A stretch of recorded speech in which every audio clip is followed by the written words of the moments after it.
Hi, I'm Jessie McClellan and I'm a realtor here in Oshawa, Ontario with the Lisa Abbott team. And in this video, I'm going to tell you what you need to know about knob and tube wiring. If you don't know what that is, here's a quick recap to bring you up to speed. Knob and tube wiring was commonly used in homes built pre-1950.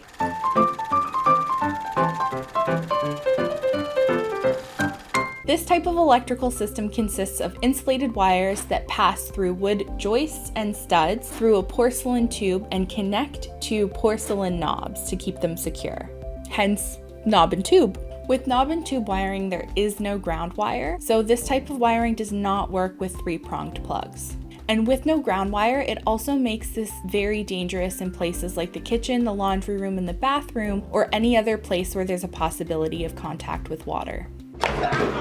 Although older homes have a lot of charm and characteristics that you just don't find in modern homes, if the home has knob and tube wiring that hasn't been replaced throughout, it can be really difficult to get home insurance. Knob and tube wiring is considered high risk by most insurance companies, and a lot of them will not provide or renew coverage on homes with knob and tube. Some will want it replaced before taking possession, and some will give you a 30 to 90 day grace period to have it professionally replaced. And if you do manage to find an insurance provider that will insure the property with knob and tube, it will be significantly more expensive. Knob and tube wiring hasn't technically been deemed unsafe as long as it's been well maintained and is in good condition. However, with knob and tube wiring, there can be a lot of uncertainty. Modern day electrical requirements are much higher compared to when knob and tube systems were first being installed.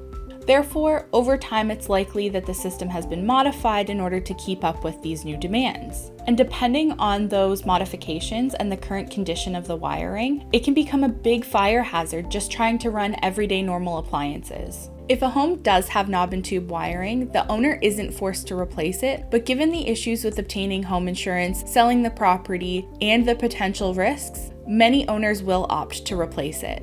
So what are the risks? Installing something as simple as household insulation can pose fire risks in a couple different ways with knob and tube wiring. The wiring is coated with a rubberized fabric that needs a lot of space to dissipate the heat that builds up. If something like household insulation is installed around knob and tube wiring, it can cause that to heat up quickly and cause a fire. Another risk with insulation being that close to knob and tube wiring is that the rubberized cloth can become brittle and deteriorate, leaving the wire exposed. If that wiring comes in contact with the insulation, then that's another potential fire hazard. If the system has not been safely modified to handle modern day electronics and appliances, or if it has been improperly modified or incorrectly mixed with other types of wiring, there's a risk of overheating the system because it wasn't designed to handle that kind of electrical demand. Knob and tube wiring also lacks grounding conductors, which helps to reduce the chance of electrical fires. It also helps prevent damage to electronics and makes it safe to use in areas of the house that may come in contact with water, like the bathroom, the kitchen, and the laundry room. Now, the easiest way to spot knob and tube wiring is in the unfinished spaces of the house, usually the basement or in the attic. If you can't see any visible wiring, it could still be behind the walls, but it will require an electrician to cut a small hole to take a look or to try and feed a camera through to get a better picture of what's going on. Here are a few things that home inspectors and electricians have said to Lisa and myself in my area, but might not be consistent in all areas.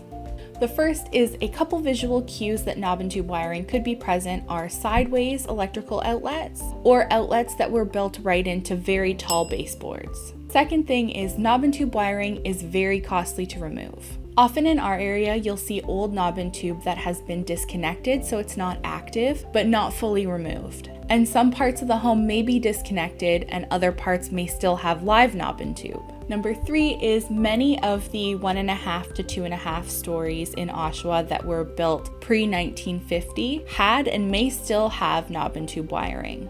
It's always worth checking with a qualified professional. Number 4 is the cost to rewire could be anywhere from $10,000 to $20,000 plus, and that doesn't include the cost to repair any of the demo needed to access the knob and tube. So missing it could be a very costly mistake.